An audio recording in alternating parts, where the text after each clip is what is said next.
It was a cold night, the kind that made the air feel heavy and sharp at the same time. The streets were wet from the rain that had been falling all afternoon. Streetlights cast their weak yellow glow over the puddles, and the sound of cars rushing through the water echoed down the narrow roads. On one side of the street, under an old awning that belonged to a closed bakery, sat a young girl wrapped in a torn blanket. Her hair was messy and tangled, her clothes soaked through, and her shoes had holes in them big enough to feel the cold on her skin. Her name was Lila. She had been on the streets for almost a year now. She used to count the days when it started, but at some point she stopped. The days all looked the same, long, lonely, and uncertain. Every morning she woke up not knowing if she would eat that day or where she would sleep the next night. Still, she tried to stay quiet and invisible, like the city itself didn't need to notice her to keep moving. She used to come to this bakery every evening. The owner, an older woman with kind eyes, sometimes left a paper bag near the trash bin. Inside would be a few pastries that hadn't sold, a piece of bread, maybe a small roll, sometimes even a muffin. Lila knew the woman did it for her, though they never talked about it. It was their silent agreement, their small act of kindness that gave her a reason to come back each night. Lila pulled the blanket tighter around her shoulders and breathed out slowly, watching the mist rise from her breath. Her stomach growled softly. She was used to it. Hunger had become like background noise in her life, something she could never fully silence. She looked at the bakery window where the display of cakes and bread still sat behind the glass. The warmth inside seemed like another world. People would come in during the day, laughing, drinking coffee, talking about work or family. Sometimes she'd stand near the window just to listen. It made her feel human for a little while. She closed her eyes and tried to rest. The rain had stopped, but the wind still carried a bite. Somewhere down the street, a siren wailed, and the sound of loud voices came from a bar around the corner. She had learned to recognize different kinds of noises, which ones meant danger, which ones meant she should move, and which ones she could ignore. Tonight she felt too tired to care. She just wanted a few hours of quiet. As she drifted in and out of sleep, memories would sometimes sneak in. She saw flashes of her old life. Her room with the yellow curtains, her mother's voice telling her to be strong, the sound of laughter from a time when she still believed in better days. But those pictures always faded fast, like dreams that disappear as soon as you open your eyes. Lila had left home when she was barely 18. Things had fallen apart fast. She had been in love once, or at least she thought she was. He promised her a future, but that future had ended the moment she told him she was pregnant. What came after was a blur: arguments, disappointment, and a deep sense of failure. Her family couldn't handle it. She couldn't handle it either. She had tried to do what was right, but the world around her wasn't kind to girls who made mistakes. And when she lost her baby, she lost herself too. The memory of that time still hurt. She didn't talk about it with anyone. It was easier to pretend she had never been that person, the girl who once had dreams, the girl who once had hope. Now she was just Lila, the homeless girl on the corner, another face people passed without seeing. The city kept moving. People rushed by, always in a hurry, always with somewhere to go. They didn't see her, and she didn't blame them. Sometimes she even preferred it that way. The less they looked, the less they judged. Every now and then someone would drop a coin into her cup. She always said thank you, even if they didn't stop to hear it.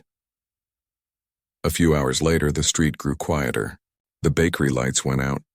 The smell of baked bread still lingered in the air, warm and soft, mixing with the cold wind. Lila stretched her legs and looked up at the sky. The clouds were starting to break apart, revealing a few faint stars. She smiled to herself, a small, tired smile. Nights like this made her think maybe things could still change. Not soon, maybe not easily, but someday. She thought about going to the shelter downtown. It wasn't safe sometimes. Fights broke out often, and there were rules she didn't always understand. But at least there would be a roof and maybe a bowl of soup. Still, something about the quiet of this street made her stay. It was one of the few places that still felt familiar. The bakery light had been her small piece of comfort in a world that had taken everything else away. Her body ached from the cold. She rubbed her hands together and tried to keep them warm with her breath. Her fingertips were red and raw. She knew she couldn't last another winter like this. If she didn't find a way out soon, she might not survive the next one. The thought scared her, but she had learned not to show fear. Fear made you weak, and weakness got you hurt. As the night dragged on, she started humming softly to herself, a song she remembered from when she was little. It was something her mother used to sing when she couldn't sleep. The melody was soft and slow, like a whisper. It brought back a small warmth in her chest, something she hadn't felt in a long time. For a few moments, she let herself drift into that memory, pretending she was safe, pretending she still had a home. Then, suddenly, she heard footsteps approaching. Her body tensed. Late-night footsteps could mean trouble. She looked up and saw a man walking by, his hands in his pockets, head down. He didn't look at her, just passed by quickly. She relaxed a little and leaned back against the wall again. The city never really slept. It just slowed down for a few hours. A few raindrops started to fall again. She sighed and pulled the blanket over her head. Her body shivered. She closed her eyes, trying to imagine a better place. A warm room, a bed, a soft voice telling her everything would be all right. She couldn't remember the last time someone had said those words to her. Maybe no one ever really had. She thought about what it would feel like to start over. Maybe find a small job, maybe get cleaned up, maybe one day even rent a tiny room. The idea felt like a dream, too far away to be real. But she held on to it anyway. Sometimes hope was the only thing that kept her alive. Her stomach growled again, louder this time. She rubbed it gently and smiled sadly. Tomorrow, she whispered to herself. Maybe tomorrow will be better. The wind picked up, sweeping down the empty street. Somewhere a dog barked and a door slammed shut. Lila pulled her knees close to her chest and rested her chin on them.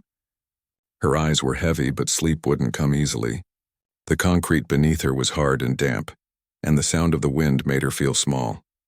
Still, she refused to cry. She had cried enough for one lifetime. She watched the lights flicker in the distance, a few cars, a late-night bus, the glow of neon signs. It reminded her of all the people she used to know, all the faces that had once cared about her. Most of them probably thought she was gone. Maybe that was for the best. She didn't want pity. She didn't want anyone to feel sorry for her. She just wanted a chance, one honest chance to make things right. As the night slowly passed, the city began to quiet down completely. Lila leaned against the wall, her blanket pulled up to her chin. Her eyes started to close, but before she fell asleep, she whispered one last thought to herself, a kind of prayer, though she wasn't sure who she was praying to. Please, let something change. The sound of her own voice felt strange, like it belonged to someone else, but for the first time in a long while, she felt that maybe someone out there was listening. She didn't know it yet, but the next night would bring something that would change her life forever, something she could never have imagined.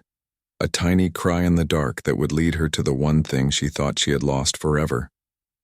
That night, the rain started again, light at first, then harder, hitting the pavement with a steady rhythm. Lila sat under the awning, clutching her blanket tightly, trying to stay dry. She was tired, but sleep wouldn't come. Her thoughts wandered to the past again, but she quickly pushed them away. She had learned not to stay in the past too long. It hurt too much. It must have been close to midnight when she finally stood up. The cold had crept into her bones and she needed to move, even if it meant walking nowhere. She gathered her things, just a small bag with a few pieces of clothing, and started walking down the street. The city was quiet now, only the hum of streetlights and the occasional car passing by. She pulled her hood over her head and kept her eyes down. The rain soaked her shoes, but she didn't stop. She had no clear destination, only the need to find a dry spot where she could wait out the night. She turned into a narrow alley behind a row of old buildings. It was darker there, but she'd slept there before. Sometimes it was safer than the shelters where fights broke out over food or space. The smell of damp trash and old cardboard filled the air, but Lila barely noticed. When you've lived long enough on the streets, the city's smells become part of you.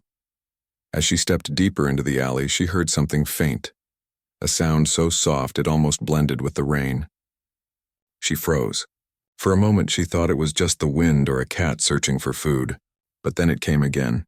A small, fragile cry. Her heart skipped. It sounded like a baby.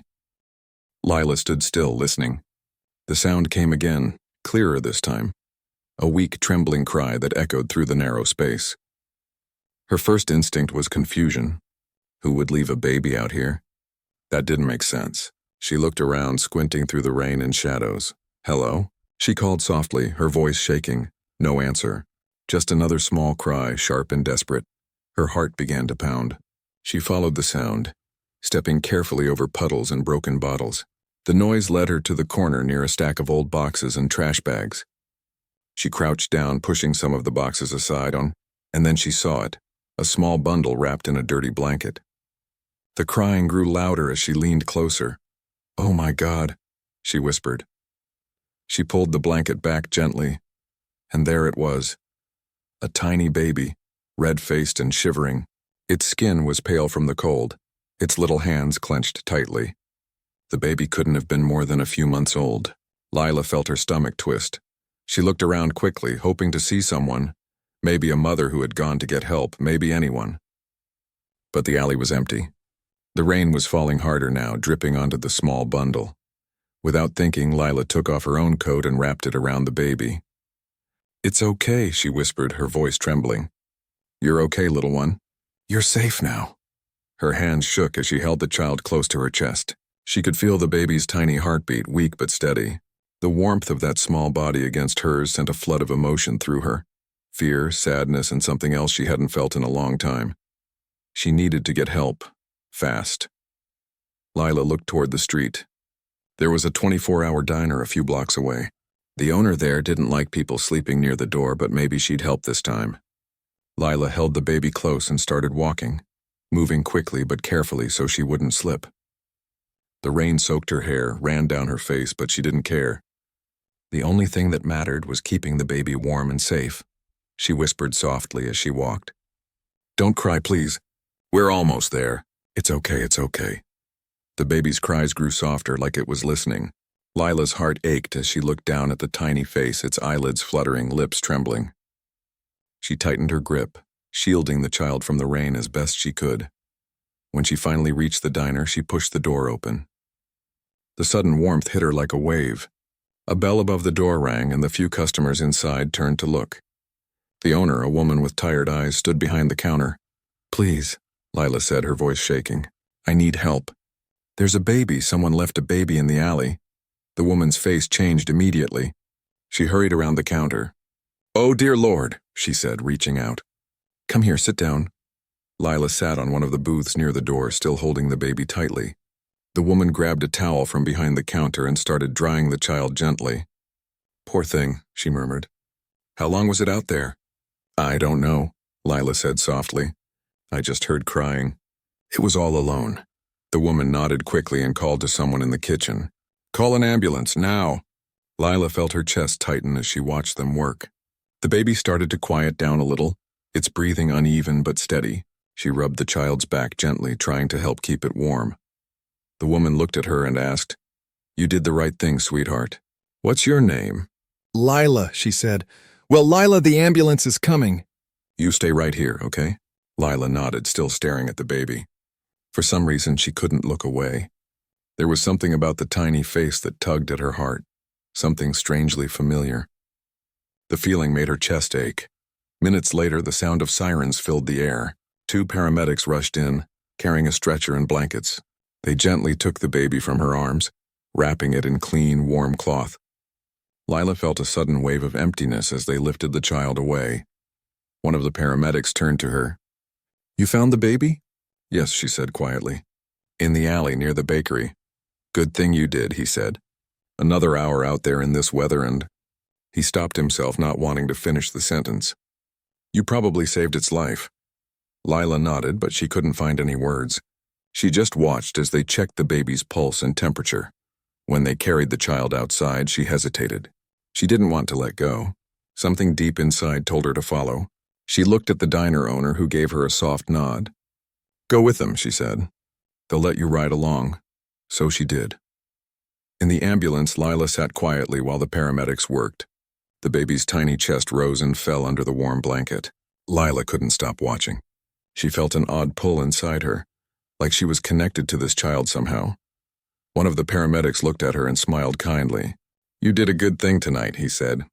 "Not everyone would have stopped." Lila tried to smile, but her eyes were fixed on the baby. I couldn't leave it there," she whispered. When they reached the hospital, everything happened fast. Nurses rushed in, taking the baby to the emergency room. Lila stood near the door, unsure if she should follow.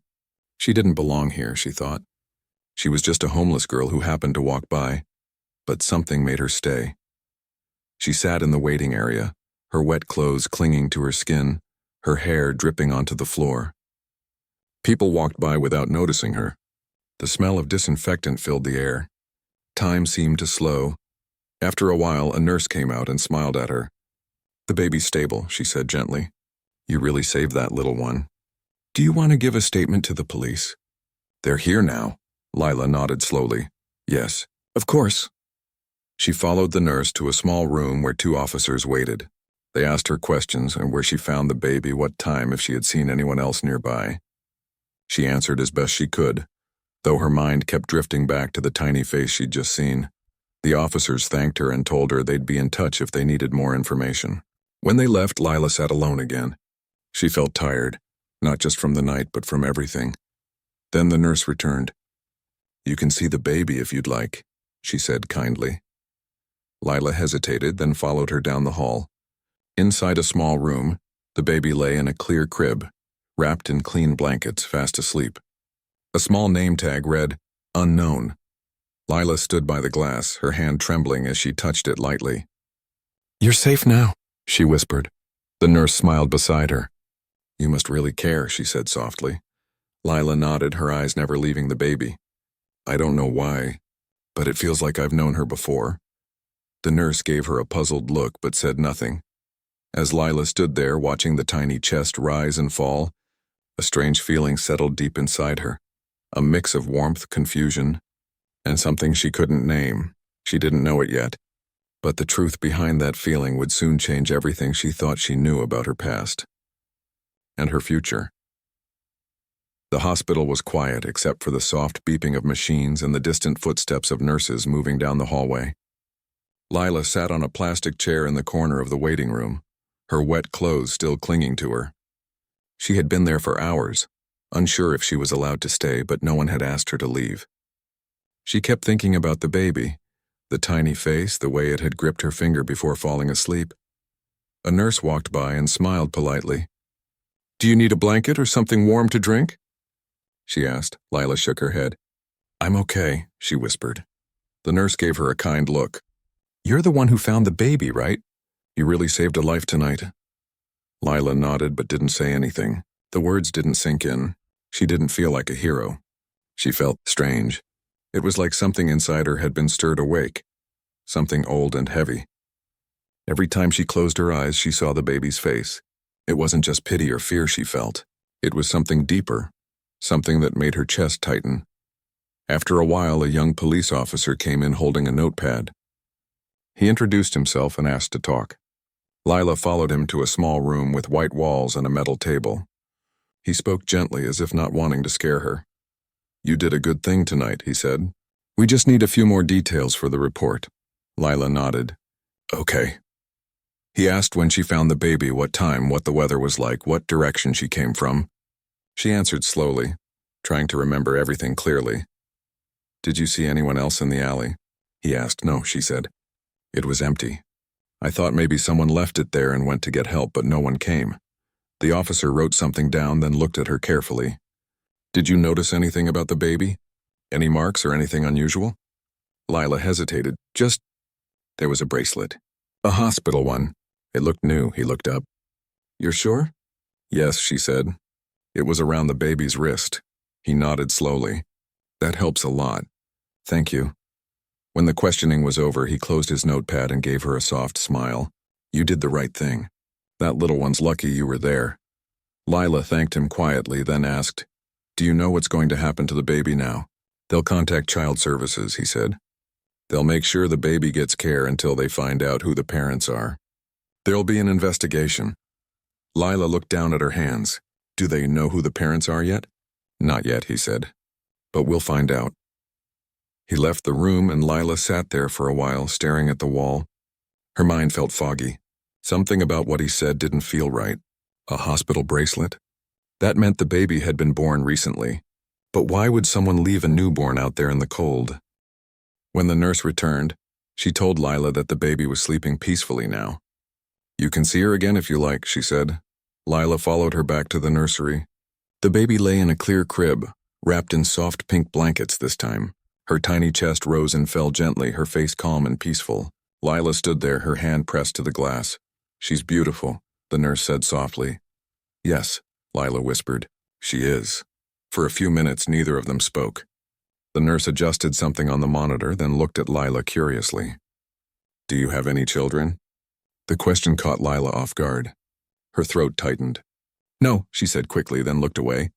But the lie felt heavy, and guilt washed over her. The truth was something she had buried deep. She had been pregnant once. She remembered the hospital, the pain, the crying, and then nothing. Everything had been taken from her so quickly that it almost felt like it had never happened. The nurse noticed her silence but didn't press further. You should rest, she said kindly. You've had a long night. Lila nodded, but she didn't move. Her eyes stayed fixed on the baby. There was something familiar about the little one's tiny nose, the shape of her mouth. It was impossible, she thought. Just her imagination. But the feeling wouldn't go away. She went back to the waiting area and sat down again. Her mind was spinning. She tried to remember the day her own baby was born. It was foggy like a half-remembered dream. She had been scared, alone. The people around her had said she wasn't ready to be a mother, that she couldn't take care of a baby while she was struggling to survive. They told her the child would be safer somewhere else. She had cried for days, but there was nothing she could do. She signed papers she didn't fully understand. After that, she stopped asking questions. The pain was too much. She told herself it was better not to think about it. But now, sitting there, she couldn't ignore it.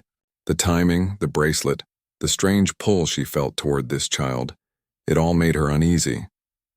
Could it be? No, it couldn't. That kind of coincidence didn't happen in real life. Still, the thought wouldn't leave her.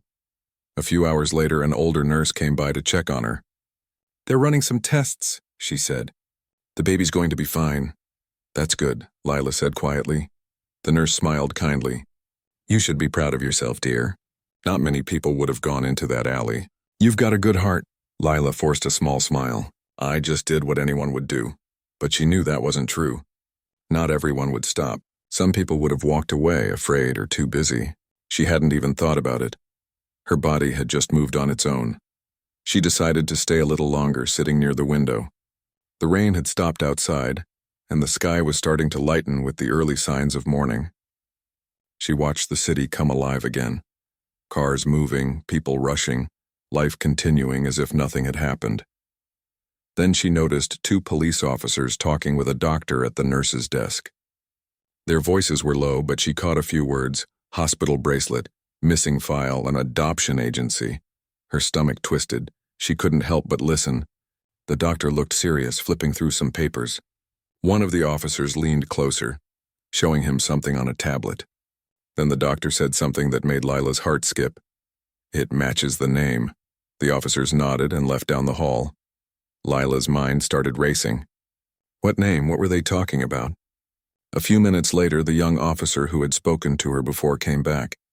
He looked a little uncertain. Lila, he said, can we talk for a second? Her palms grew sweaty. Of course, he sat down next to her. You mentioned the baby had a bracelet, right? Yes, she said. Why? He hesitated before answering. We ran the hospital ID number from that bracelet. It matches a record from last month. A baby girl born at City General Hospital. Lila nodded slowly. Okay. He looked at her more closely. The thing is, the mother listed on the file has the same last name as you. Lila froze. The room seemed to tilt slightly. She couldn't breathe for a moment. What? He showed her the tablet with the record. There it was, a name she hadn't seen in months. Her own, her hands trembled. That's not possible, she whispered. It's what the file says, he replied gently. We're still checking, but it looks like the baby you found might be yours. Her vision blurred with tears. She shook her head slowly. No, that can't be. The officer's voice softened. Lila, when did you last have contact with your child? She couldn't speak. The words got stuck in her throat.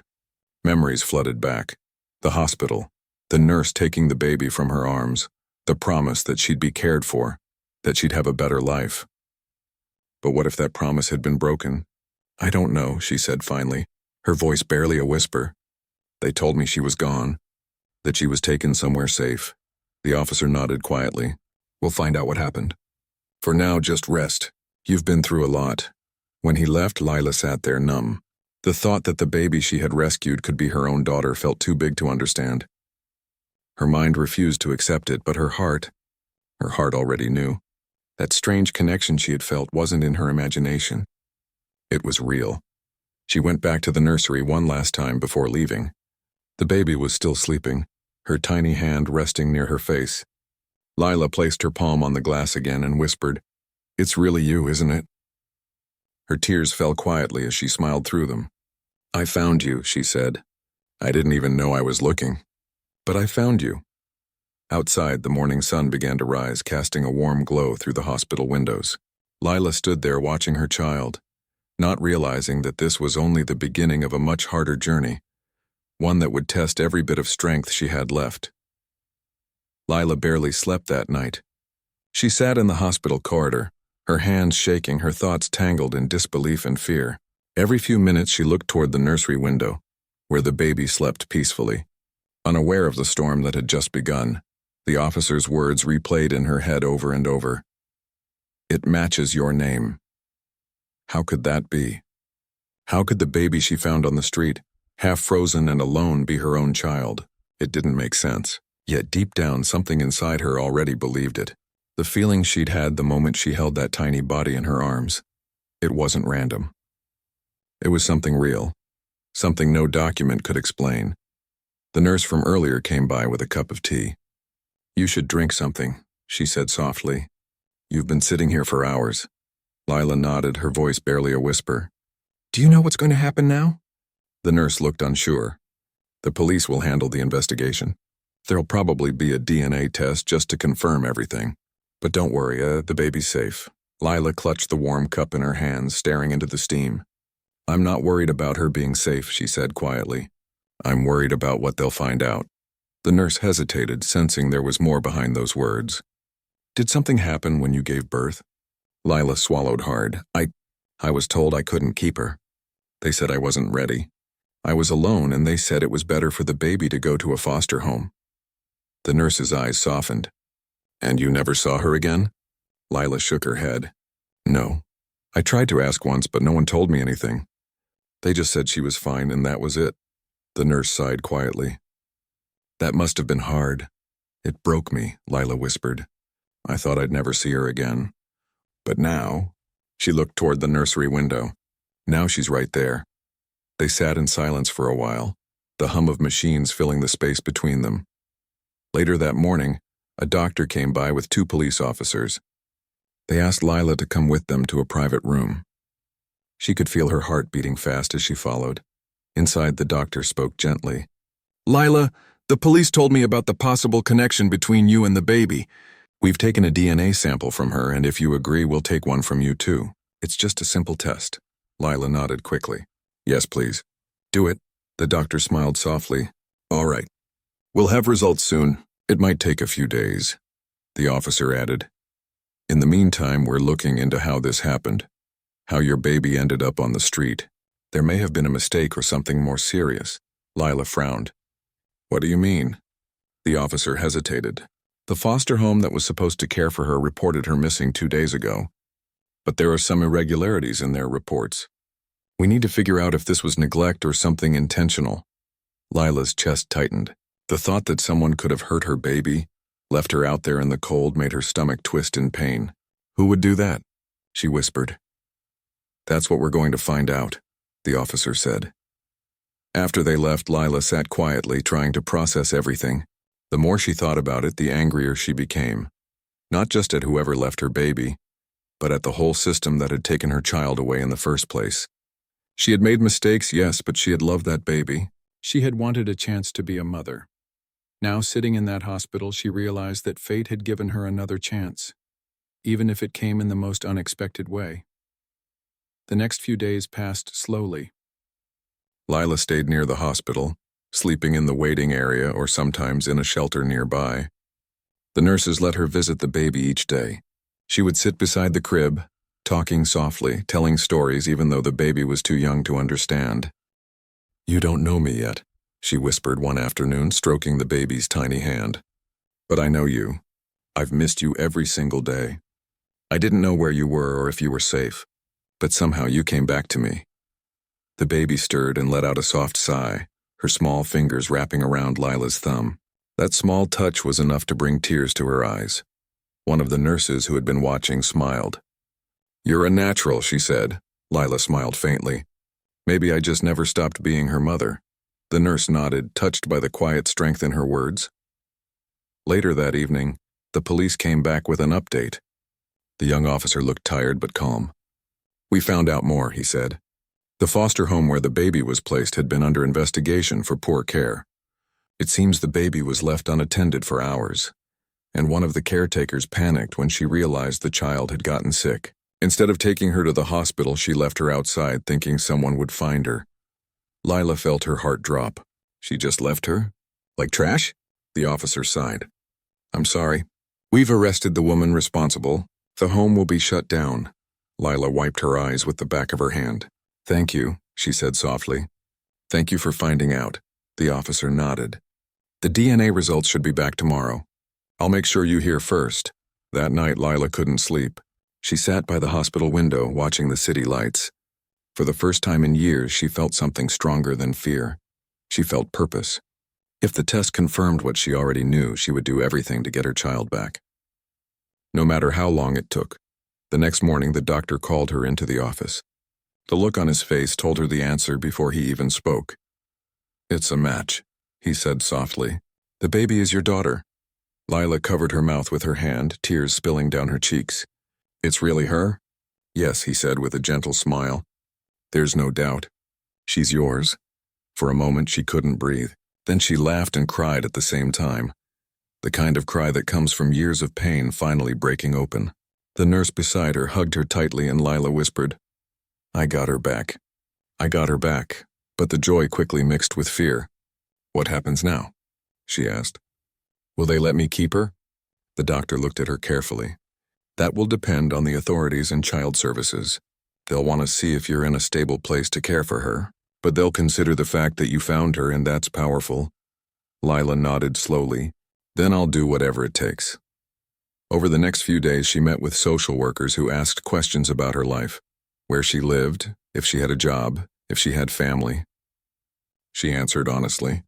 She told them about her struggles, her time on the streets, and how she had been trying to change. One of them, a kind woman named Mrs. Lang, said, "You've been through a lot, Lila, but the fact that you saved your own child without even knowing it, that says something about who you are. We're going to help you." For the first time in a long while, someone was offering her help without judgment. It made her cry again, but this time they were tears of hope. Days turned into a week. Slowly, things started to change. The hospital helped connect her with a mother's recovery program, a safe place for women who wanted to rebuild their lives and care for their children. They offered food, shelter, and training. The morning she was discharged, the nurse placed the baby in her arms. Lila looked down at her daughter, wrapped in a pink blanket, her eyes fluttering open just a little. "Hi there," Lila whispered. "We're going home. Not the kind of home we had before, but one we'll build together." The nurse smiled warmly. "You deserve this new beginning." Lila nodded. "She deserves it more." As they stepped outside into the sunlight, the air felt different, lighter, softer. The city that had once seemed so cold now felt alive again. She held her daughter close, the small heartbeat against her chest reminding her of everything she had lost and found again. She didn't know what the future would bring. There would be challenges, questions, and hard days ahead. But for the first time in years, she felt strong enough to face them. She looked down at her daughter and smiled through her tears. "You saved me, little one," she whispered. "I thought I was rescuing you that night, but really, you rescued me." The days that followed were unlike anything Lila had experienced in years. For the first time in a long while, she had somewhere to be, something to hold on to, and someone who truly needed her. The shelter she had moved into was small but warm, filled with other mothers who had stories just like hers. Women who had fallen, lost everything, and were now trying to climb back up, one step at a time. The staff at the center welcomed her kindly. They gave her a small room with a bed, a crib, and a few essentials. It wasn't much, but to Lila it felt like a palace. After months of sleeping on concrete, this little room smelled of soap and safety. The walls were painted soft yellow, and when the sunlight came in through the small window, it lit up the room in a way that made her believe she was starting over. Her daughter lay in the crib beside her, sleeping peacefully. Lila sat on the bed watching her tiny chest rise and fall. Every sound, every movement filled her with awe. Sometimes she would reach down just to touch her little fingers, needing to feel that she was real. She whispered softly, "You're here. You're really here with me now." Those first weeks were hard. Lila had to learn everything from the start. How to feed the baby properly, how to bathe her, how to soothe her when she cried at night. She often felt scared that she would do something wrong, but the other mothers helped her. They showed her how to hold the bottle just right, how to rock her gently, how to hum a lullaby when the baby couldn't sleep. There were moments when Lila would break down in tears, not out of sadness but from the weight of it all, the second chance, the miracle of being a mother again. The social worker, Mrs. Lang, visited often to check on her progress. She was always patient, always encouraging. "You're doing beautifully," Mrs. Lang told her one afternoon as she watched Lila feed the baby. "You've come so far in such a short time." Lila smiled shyly. "I still get scared sometimes. What if I can't give her the life she deserves?" Mrs. Lang sat down beside her. "You're already giving her something she deserves, love. Everything else can be built over time." Those words stayed with her. Every time she doubted herself, she remembered them. The city slowly began to feel less like a place that had rejected her and more like a place she could belong again. Each morning, she attended workshops at the shelter, parenting classes, basic job training, even small group talks about confidence and rebuilding trust. She listened carefully, took notes, asked questions. The more she learned, the more she started to believe she could build a future. At night, when the other mothers gathered in the common room to share stories or just to laugh, Lila would sit with them, her daughter in her arms. They talked about everything: love, mistakes, dreams, and how hard it was to forgive themselves. It was the first time in years she didn't feel invisible. Sometimes she thought back to the night she found her baby. The rain, the cold, the sound of that desperate cry. It all played in her mind like a movie she could never forget.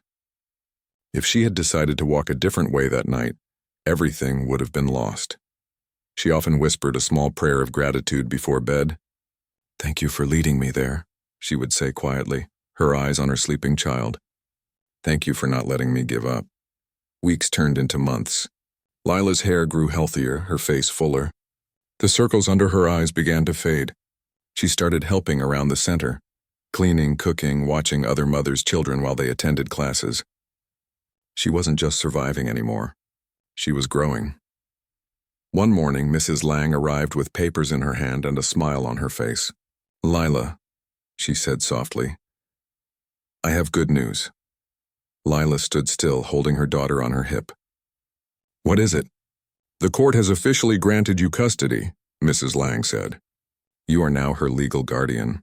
She's yours, completely and forever."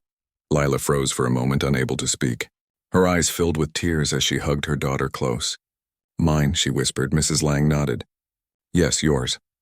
Lila cried into her baby's tiny shoulder, whispering over and over, "Thank you. Thank you."